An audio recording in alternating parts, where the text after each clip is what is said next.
Raja Tentara Bayaran. Bab 133.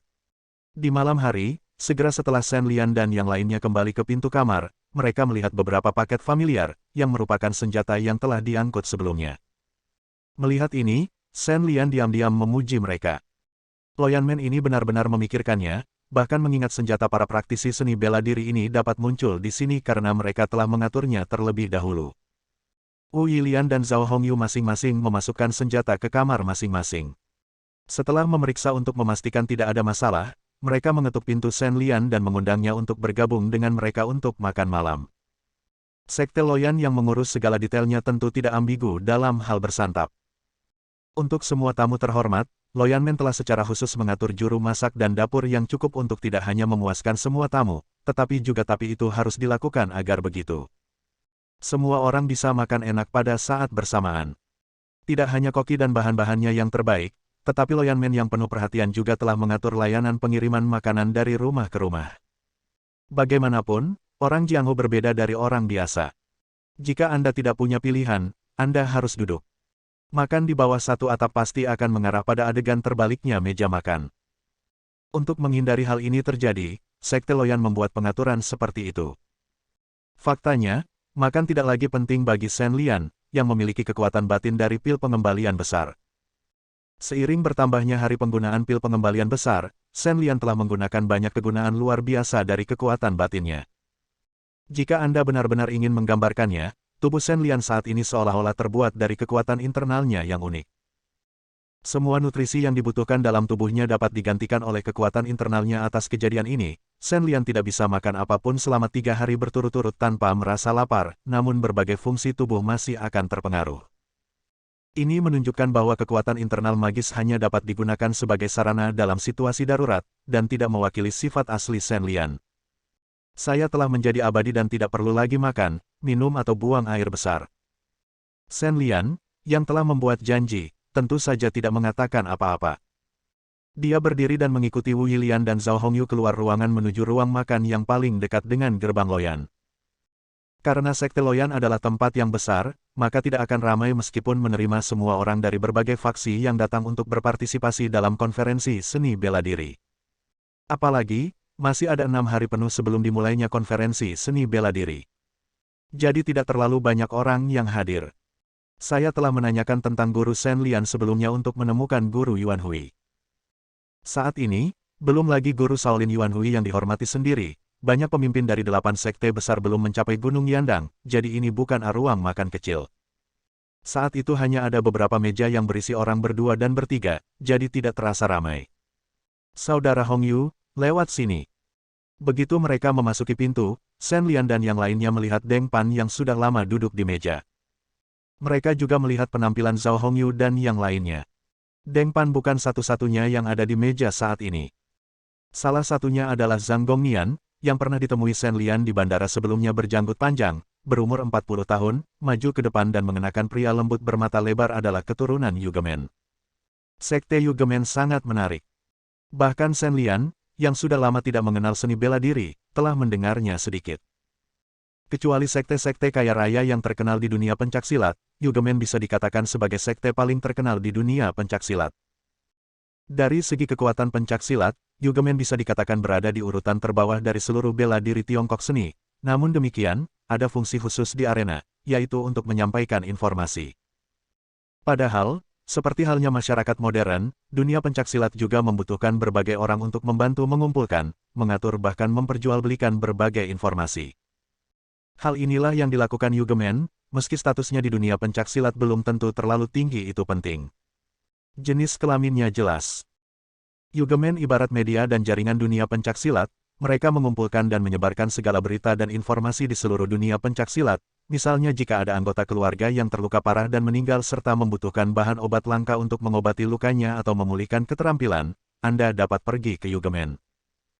Ngomong-ngomong, meskipun mereka tidak memiliki informasi siap pakai, pengaruh dan efek informasi yang dikirim oleh Yugemen, yang telah menghubungi seluruh jaringan Jianghu, pasti lebih cepat dan lebih cepat. Lebih komprehensif daripada milik Anda atau sekte Anda sendiri. Xiao Xin pergi ke Gemen dan bertemu Tuan Zhao dan Nona Wu. Sebagai murid dari sekte Ya, Xiao Xin adalah orang yang terkenal di dunia seni bela diri, karena bisa dikatakan tugas mereka adalah mengenal orang-orang dari semua sekte hubungan bisnis. Dalam hal persahabatan, itu berbeda-beda dari orang ke orang. Tuan Xiao, sama-sama. Kedua murid keluarga bangsawan itu menjawab dengan sopan dan berhenti berbicara. Beginilah cara semua orang memperlakukan murid Yugemen biasanya, itu hanya anggukan kenalan. Haha, Tuan Xiao, izinkan saya memperkenalkan kepada Anda. Ini adalah Shen Lian, Shen Shaoxia, penerus sekte Tai Chi yang Anda cari. Deng Pan menjelaskan tujuan kunjungan Xiao Xin, dan kemudian fokus pada Zhao Hongyu. Keduanya telah membuat janji untuk minum bersama di malam hari ketika mereka pertama kali bertemu teman lama lagi.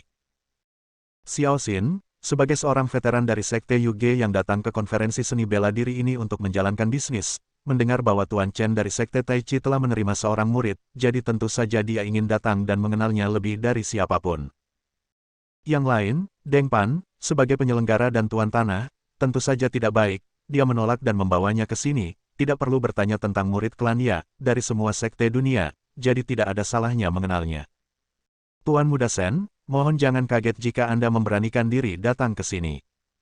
Setelah perkenalan Deng Pan, Xiao Xin dapat berbicara dengan Shen Lian, dan dia dengan sopan meminta maaf. Tidak masalah. Aku bukan orang langka. Aku sudah mendengar sedikit tentang Yugemen. Aku sangat senang bertemu denganmu hari ini. Shen Lian tidak menunjukkan kepura-puraan apapun. Dia baru saja memasuki dunia seni bela diri untuk pertama kalinya. Untung saja orang-orang seni bela diri lain mau mengenalnya. Selain itu, saya masih seorang musafir. Anda mungkin tidak memperhatikan penipu seperti itu pada waktu-waktu biasa, tetapi ketika Anda benar-benar menggunakannya, semua orang akan tahu betapa bermanfaatnya itu. Sama-sama, Tuan Shen. Saya sebenarnya punya misi ketika saya datang ke sini hari ini. Saya ingin tahu apakah Tuan Shen dapat membantu saya dan mengizinkan saya, Xiao, melakukan wawancara eksklusif dengan Anda. Melihat Shen Lian tidak memiliki ekspresi jijik, melainkan ramah, Xiao Xin diam-diam menghela nafas lega. Chen Jinhua, pemimpin sekte Tai Chi, terkenal karena temperamennya yang aneh berbicara begitu mudah, sungguh mengecewakan. Xiao Xin sedikit tersanjung. Bab 134. Apa? Wawancara eksklusif. Shen Lian langsung merasa ada yang tidak beres dengan telinganya. Secara umum, kata wawancara eksklusif digunakan oleh media dan TV tersebut, bukan? Apakah ini terjadi di dunia pencaksilat? Haha, ya, ini wawancara eksklusif.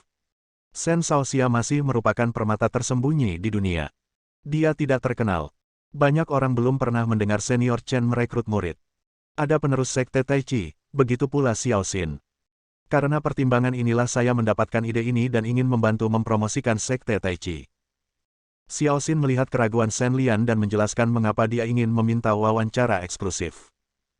Bisa dibilang setiap generasi keturunan sekte Tai Chi menjadi fokus perhatian sekte Ya. Sekte Ya sudah memiliki tradisi seperti itu sejak dahulu kala. Tidak mungkin, karena alasan khusus dari sekte Tai Chi, setiap generasi keturunan mereka ditakdirkan untuk menjadi bukan orang biasa. Mereka mungkin tidak menunjukkan bakatnya ketika mereka baru memulai, tetapi selama mereka mendapatkan pijakan yang kokoh di dunia, mereka pasti akan mencapai prestasi besar di masa depan. Chen Jinhua baru-baru ini adalah contoh yang tidak diragukan lagi. Saya pikir lebih baik melupakan wawancara eksklusif. Jika Tuan Xiao memerlukan informasi apapun, saya, Shen Lian, secara alami akan memberitahu Anda segalanya. Tentu saja, jika ini masalah rahasia, tolong jangan paksa saya. Setelah memikirkannya, Shen Lian masih menolak tawaran wawancara eksklusif. Shen Lian tidak berpikir demikian. Keterampilan Chen Jinhua adalah publisitas terbaik. Meskipun tidak ada salahnya melakukan wawancara eksklusif, itu tidak cocok dengan gaya rendah hati sekte Tai Chi.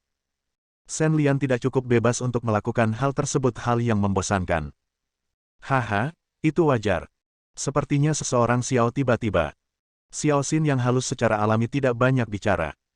Melihat Shen Lian menolak wawancara, dia memanfaatkan situasi ini dan hanya menanyakan beberapa pertanyaan kepada Shen Lian. Setelah mencatat dengan hati-hati, dia berhenti mengganggu dan menyelesaikan pertanyaannya sendiri buku informasi. Dia juga mulai minum bersama Zhao Hongyu dan Deng Pan. Setelah bekerja sama dengan Xiao Xin untuk menyelesaikan tugas mengumpulkan informasi tentang Yugemen, Shen Lian mengangkat alisnya dan akhirnya bisa menggunakan sumpitnya. Saya harus mengatakan bahwa koki yang disewa oleh Loyanmen benar-benar dapat diandalkan enak dan lezat, dan sangat tidak enak untuk dimakan semua orang. Tuan Xiao, kudengar Sekte Mei dan Sekte Kunlun benar-benar akan menjadi musuh kali ini. Setelah minum selama 3 putaran, Zhang Gongnian membuka percakapan.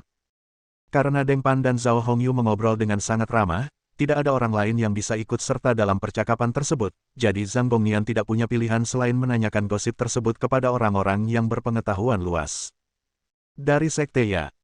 Kalian pasti tahu kalau Sekte Mei dan Sekte Kunlun adalah satu-satunya 2 sekte di antara 8 sekte besar yang semuanya memiliki murid perempuan. Kedua sekte tersebut sebenarnya sedang bersama di Mei Golden Summit. Mereka sempat bertengkar, namun ternyata kedua belah pihak terluka. Faktanya, dalam pertarungan seni bela diri antara orang-orang Jianghu, jika ada pemenang yang jelas, itu akan menjadi hal yang relatif bebas dari rasa khawatir. Saya kalah kali ini, dan secara alami saya akan menelan segala keluhan yang saya miliki. Marah. Kembalilah dan berlatih seni bela diri dengan giat, dan Anda akan menemukan kesempatan untuk melawan di lain waktu. Pada saat yang sama, meskipun pihak yang benar-benar menang sangat bangga, mereka menyimpannya di dalam hati. Bagaimanapun, sekte terkenal tetap harus memiliki sikap sekte terkenal, dan tidak ada yang ingin dikenal agresif dan agresif. Arogan. Hal yang paling merepotkan bisa dikatakan adalah situasi kalah-kalah ini. Tidak ada yang menang, tapi tidak ada yang kalah. Tentu saja, Anda punya alasan, dan saya punya alasan saya. Dan perselisihan verbal yang diakibatkannya bahkan lebih banyak lagi. Menjadi musuh saja tidak cukup sekarang. Kedua keluarga sudah mendiskusikannya. Mereka ingin membedakan diri mereka sendiri dalam konferensi seni bela diri ini. Bagaimanapun, harus ada peringkat dalam konferensi seni bela diri. Siapa yang lebih tinggi dan siapa yang lebih rendah ketika saatnya tiba. Saya tidak akan mengatakan apa-apa lagi. Berbicara tentang pahlawan wanita itu, tidak ada yang salah dengan mereka. Jika kita benar-benar ingin membalas dendam, saya khawatir itu adalah pendukung kedua keluarga. Setelah mendengar pertanyaan Zhang Gongnian, Xiaoxin menggelengkan kepalanya terlebih dahulu, lalu berbicara tanpa berkata-kata. Bagaimana Anda mengatakan ini, Tuan Xiao? Zhang Gongnian sedikit terkejut. Kedua keluarga itu belum berakhir, jadi mengapa mereka membuat keributan seperti itu? Zhang Gongnian juga menyadari bahwa Sekte Mei dan Kunlun memiliki begitu banyak penggemar karena kecantikan mereka, termasuk dirinya sendiri. Namun pada masalah besar seperti perselisihan antar sekte, Zhang Gongnian harus tetap menunggu dan melihat. Lagi pula, siapa yang peduli dengan urusan orang lain saat mereka menganggur? Dunia sedang menurun. Kamu tidak tahu Gongnian. Kami membuat statistik sebelum kamu pergi ke Gemen. Di antara para pejuang muda sekarang, banyak yang tergabung dalam 2 faksi. Hehe, penggemar seperti itu, emosinya lebih baik daripada wanita di Kunlun dan Mei masih kuat, dan Anda seharusnya bisa melihat mereka di kompetisi seni bela diri ini. Xiaoxin menutup mulutnya dan mencibir ketika dia berbicara. Jelas, masalah ini hanya lelucon baginya. Kamu penggemar macam apa? Zhang Gongnian setengah mengerti. Dia hanya penggemar gila. Dibandingkan dengan adik laki-lakinya, Deng Pan secara alami lebih tahu. Melihat tatapan bingungnya, Deng Pan yang sedang minum dan mengobrol berbalik untuk menjelaskan kepadanya. Maaf, ada beberapa penggemar gila di komunitas seni bela diri kita yang mengatakan ini. Zhang Gongnian mendengar jawaban dari kakak laki-lakinya dan merasakan garis hitam jatuh dari dahinya. Ini memang semakin maju seiring perkembangan zaman, bahkan penggemar idiot pun bisa muncul di dunia seni bela diri. Aku hanya berharap gadis-gadis dari 2 faksi tidak akan terpengaruh oleh pria-pria membosankan itu. Awalnya ini adalah kompetisi sederhana, tapi jika itu benar-benar berubah menjadi perseteruan antara kedua faksi, itu akan lebih dari sekedar keuntungan. Setelah terkejut, Zhang Gongnian menggelengkan kepalanya dan menghela nafas. Padahal, fenomena 2 sekte yang saling bersaing merupakan hal yang baik untuk berkembangnya kekuatan masing-masing, tentunya tanpa menimbulkan kebencian. Kini dengan campur tangan munculnya, penggemar bebal tersebut, niscaya agak membingungkan. Kekhawatiran, ketidakpastian tentang arah yang akan diambil. Cek. Iron Palm Gang, apa maksudmu dengan ini?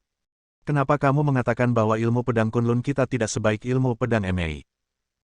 Tepat ketika Zhang Gongnian dan Xiaoxin sedang mengobrol, tiba-tiba terdengar teriakan dari sebuah meja tidak jauh dari sana, dan seorang pria jangkung tiba-tiba berdiri dari meja dan menunjuk ke orang lain di atas meja mempertanyakan. Shen Lian dan kelompoknya menyaksikan adegan ini dengan penuh minat, Tetapi Zhang Gongnian dan Deng Pan, murid tertua dari Sekte Loyan, tidak dapat berdiam diri dan menonton seperti ini, jadi mereka buru-buru berdiri. Bersambung.